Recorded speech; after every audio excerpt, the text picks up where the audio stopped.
Welcome, dear listeners, to our scary stories. In the dim corners of our world, in the darkest recesses of our minds, tales of horror wait, eager to be told. Tonight, we dive deep into a tale that's been whispered on the wind and shared in hushed tones around campfires. Grab your blankets, dim the lights, and let's journey into the unknown.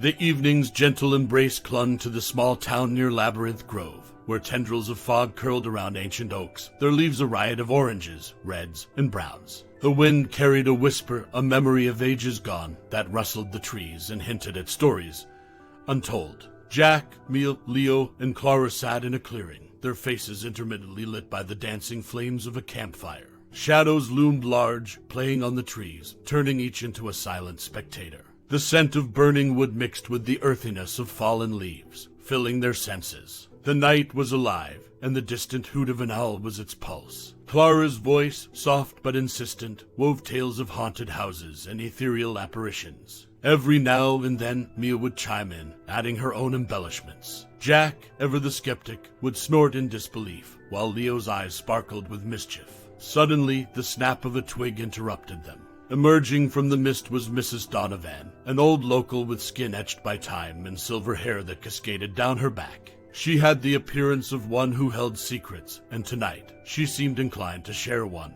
"You speak of ghosts and ghouls," she began, her voice like the distant chime of a bell. "But do you know of the Candlelit Maze?" Jack shifted uncomfortably, while Mia cast a nervous glance around. Clara and Leo exchanged a look. The story of the maze was a childhood specter for everyone in the town. Mrs. Donovan continued, "Every Halloween, when the veil between worlds thins, the maze appears in Labyrinth Grove. It promises adventure, but it's a siren's call. Those who enter, drawn by curiosity or bravado, find more than they bargained for. Many never return." The fire crackled, sending a flurry of sparks into the air. The friends exchanged uneasy glances, the weight of her words pressing down on them. The wind seemed to have grown colder, the sounds of the forest more pronounced. In the heavy silence, Leo, always one for challenges, his grin undaunted, said, "Sounds like the perfect Halloween dare." Jack rolled his eyes. "Leo, not everything needs to be a challenge." Mia, her voice quivering, added, "Mrs. Donovan, why would you share such a tale with us?" The old woman leaned in, the firelight reflecting in her intense gaze. "Consider it a warning, child." Clara, intrigued but wary, questioned, "Have you ever seen it?" Mrs. Donovan sighed, her eyes distant. "I have, but that's a story for another time." She began to retreat into the fog, her form slowly merging with the mist, but her voice lingered, "If you value your souls, stay away." As the last trace of her vanished, Leo, in an attempt to break the tension, declared, "Well, what do you say? Do we have a Halloween plan?" Clara and Mia hesitated, glancing at each other. Jack's practicality battled with his curiosity. But it was the allure of the unknown, the thrill of the story, that made them all silently agree. That night, as the embers of the campfire died down, they were left with the chilling stories, the haunting warning, and the inescapable pull of the candlelit maze. The horizon had begun to darken as the friends approached the entrance of the candlelit maze. Moonlight revealed towering trees that stood like ancient sentinels, their limbs outstretched as if in warning. The entrance was marked by a foreboding gate of twisted roots and sharp thorns that seemed to pulse with a life of its own.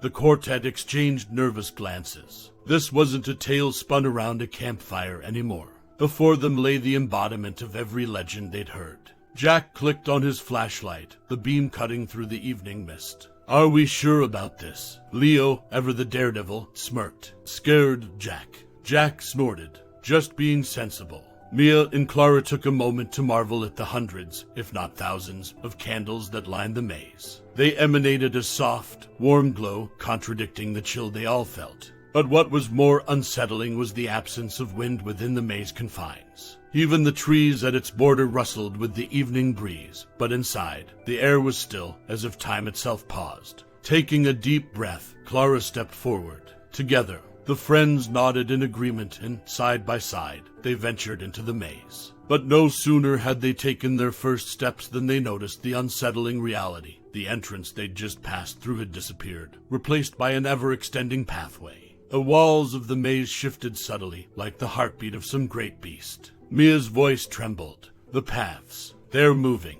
Leo tried to lighten the mood, his chuckle forced. Guess there's no turning back now. Suddenly, Clara's flashlight flickered and died, followed shortly by the others. Panic surged. They found themselves bathed only in the delicate glow of the countless candles that seemed to stretch infinitely. Mia's voice was sharp, filled with accusation. Leo, this was your idea.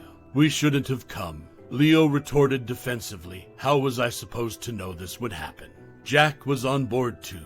Jack shot back, don't drag me into your mess. Their bickering escalated, the sound echoing off the maze walls. But amidst the arguments, a soft, haunting sound emerged, whispers, gentle yet numerous, carrying the weight of countless souls, followed by a distant, eerie laughter that seemed to come from everywhere yet nowhere. Suddenly, Mia's face paled, her voice barely above a whisper. Do you see that? The group turned to where Mia pointed. A shadowy figure stood a few yards away, almost blending with the darkness, but for its chillingly familiar silhouette. It was him, the tormentor of Mia's childhood, the bully she'd never confronted. But before anyone could react, the figure beckoned, and Mia, as if entranced, began to follow it, drawn deeper into the labyrinth. The friends called out, reaching for her, but the ever-shifting maze seemed to swallow her whole. Left in the dim candlelight, the weight of their situation pressed heavily on them. They were truly lost, with an unknown peril lurking just beyond sight. The silence within the maze was almost suffocating.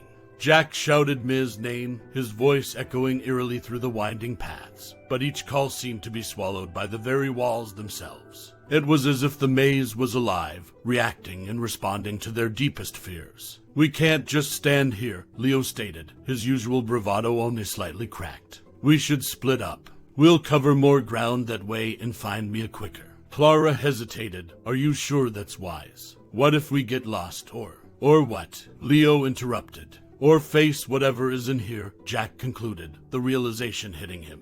But time was of the essence. Making the difficult decision, they separated, promising to regroup at the location where they had last seen Mia. As Jack ventured deeper, the flickering candlelight cast monstrous shadows. It wasn't long before he stumbled upon a distorted version of himself. This reflection had a sinister glint in its eyes and bore scars that vividly brought back memories of a long-forgotten incident. A moment from his youth where his recklessness had resulted in a close friend's injury. This twisted doppelganger wore the pain and anger Jack had suppressed for so long, making it all the more terrifying. Meanwhile, Leo, who'd always laughed off fears as mere child's play, felt the ground beneath him quiver. Emerging from the shadows was a spider, but not just any spider. This was a monster, its legs stretching out menacingly, its eyes shining with malevolence. For all his boldness, few knew of Leo's deep-seated arachnophobia. The colossal spider seemed to embody every nightmare he'd ever had, each of its movements amplifying his terror. Clara, on the other hand, found herself in the most disorienting part of the maze. The walls seemed to be made of mirrors, each reflecting her image. But one reflection stood out, a grotesque doppelganger that mimicked her every step, its smile widening unnaturally as Clara's anxiety grew. It was like facing a malevolent twin, a manifestation of self-doubt and inner turmoil. The monsters of the maze were not merely of flesh and bone. They were forged from memories, regrets, and suppressed fears. Through sheer determination, Jack managed to flee from his monstrous self, leaving behind the guilt he'd held onto for so long. Leo, summoning every ounce of courage, faced the giant spider, confronting a fear he had long denied. Clara, realizing the power of self-acceptance, turned away from her distorted reflection, refusing to let it control her any longer. One by one, they escaped their personal nightmares, their paths miraculously converging once again. The relief of finding each other was short-lived, as the haunting reality settled in. Mia was still lost within the confines of the Candlelit Maze, and the night was far from over. The core of the Candlelit Maze was an awe-inspiring sight. A vast clearing emerged, dominated by a solitary, towering candle. Its flame danced, casting both warmth and eerie, elongated shadows across the ground. But what captivated the friends wasn't the candle, it was the familiar figure dancing around it. Mia moved with a grace they had never seen before, her silhouette a fleeting wisp, mesmerizing and otherworldly. Her eyes had a glazed look, and she seemed completely detached from the world around her. My Mia, Clara called out hesitantly, reaching a hand towards her friend. With a touch, Mia seemed to snap back to reality. She stopped her dance, the trance broken, but her once vibrant eyes were now cold, devoid of the warmth they used to hold. Mia, it's us, Jack said, trying to bring back the friend they once knew. She blinked, recognition slowly dawning. Jack, Clara, Leo. Her voice was a whisper carrying a weight of sorrow and knowledge. We've been looking for you, Leo exclaimed, relief evident in his voice. Are you okay? What happened? Mia hesitated, choosing her words carefully. I faced him, she began, her voice barely above a whisper. My bully. He was here, just as terrifying as I remembered. But I confronted him. I confronted my past. The friends exchanged glances, relief washing over them. But Mia wasn't finished. While confronting my fears, I met an entity, a guardian of the maze. It shared with me its secrets, she continued, her gaze distant as she recollected the chilling revelation. To escape the Candlelit Maze, one of us must willingly give in to their darkest fear, becoming a permanent fixture of this twisted realm. Stunned silence followed Mia's revelation. Each friend's mind raced, contemplating the weight of such a decision. The bond they shared was strong, but was it strong enough to sacrifice for another? Their contemplation was shattered by a change in the atmosphere. The whispers, which had faded into the background, grew in intensity. From the shadowy corners of the clearing, grotesque figures began to emerge. They were twisted and malevolent, remnants of the maze's past victims, forever bound to its confines. The friends, their backs to the towering candle, formed a protective circle, the realization setting in that their trials were far from over. The deeper they ventured into the Candlelit Maze, the more alien and menacing their surroundings became. The once clearly defined walls, previously of stone and ivy, began to change. They turned soft and moist, each footstep echoing with an unnerving squelch. The walls pulsed, giving off a warmth that felt uncannily like the rhythm of a heartbeat. As they moved, the already fragile trust binding the group was stretched to its limits. The maze was a master of manipulation, playing on their fears and insecurities, pushing them toward the edge. Leo, with his heart pounding and adrenaline surging, attempted to lead the way, desperate to shake off his earlier brush with fear. But the maze was smarter. A path, seemingly clear, shifted suddenly, walls closing in and separating Leo from the group. Alone, he soon found himself face to face with his most significant terror, the monstrous spider. Its eyes bore into his very soul, webbing him into its dark, sinister embrace. Clara's experience was equally harrowing. Just when she believed she had escaped her mirrored nemesis, her grotesque reflection returned. This doppelganger was more aggressive, its intent clear. It sought to overtake Clara, to become her, merging their identities into one. Every step Clara took, the doppelganger mirrored, its fingers stretching out, attempting to bond with its original. Jack's journey was a mental battleground. The shadowy guilt monster played on his most profound regrets. It whispered sinisterly, recounting the incident over and over, driving Jack further into despair. Each twist and turn of the maze seemed to loop him back to confront this monstrous self, pushing him precariously close to the brink of insanity. The most shocking revelation, however, came from Mia.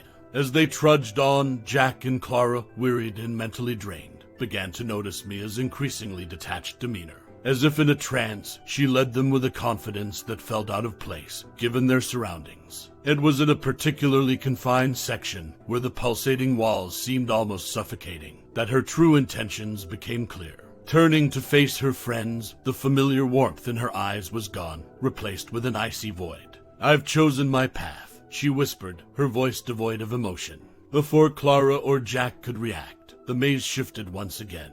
Walls converged, entrapping them. Mia's form dissolved into the maze, leaving her erstwhile friends trapped and betrayed. Inside the heart of the maze, the atmosphere was almost reverent. The vast cavern hummed with an energy that was both seductive and terrifying. At its center stood a massive, towering candle, its flame casting eerie shadows on the walls. But the most unsettling feature was the pool of wax at the candle's base. The liquid shimmered and writhed, showing fleeting images of faces twisted in horror and despair. Among those countless souls trapped for eternity, Jack and Leo caught a fleeting glimpse of a familiar elderly face, Mrs. Donovan. Mia stood adjacent to the towering flame, her silhouette dancing with its shadow. Her once vibrant eyes were now lifeless, consumed by the maze's will. The maze hungers, she whispered, her voice echoing hauntingly. It needs more, always more. The truth of her words became clear as she slowly advanced towards her friends, intent on offering one of them to the insatiable maze. "Join us," she intoned, reaching out her hand, which had started to drip with the same wax from the pool. But Clara, having come to terms with her own fear and the entity it birthed, made a bold choice. She faced her doppelganger not with resistance, but acceptance. Closing her eyes, she stepped forward and merged with her twin. The maze, expecting submission, was unprepared for Clara's defiant act. Drawing from the power of her doppelganger, she radiated an energy that pushed back against the cavern's oppressive atmosphere. Clara and Mia clashed, the cavern echoing their every move. In the final moments of their confrontation, Clara, with tears streaming down her face, used her newfound strength to force Mia towards the wax pool. The cavern echoed Mia's final, chilling scream as she became one with the pool. The ground trembled, and the walls of the maze began to fall apart. Jack and Leo, overwhelmed by the events but driven by a primal urge to survive, raced through the disintegrating maze. They emerged just as the first rays of dawn pierced the Labyrinth Grove. The aftermath was surreal. The grove, once home to the nightmarish maze, now lay serene and untouched, bathed in the soft morning light. But Jack and Leo knew the truth. Every Halloween, a new candle would light up, a beacon for another unsuspecting soul. And as they left the grove, they made a silent pact to never speak of this night and to never return to Labyrinth Grove again. And so, another tale reaches its haunting conclusion. Sleep might elude you tonight, dear listeners, as the echoes of our scary stories linger in your mind. Until next time, keep your candles lit and never stray too far from the path. This is our Scary Stories signing off for tonight.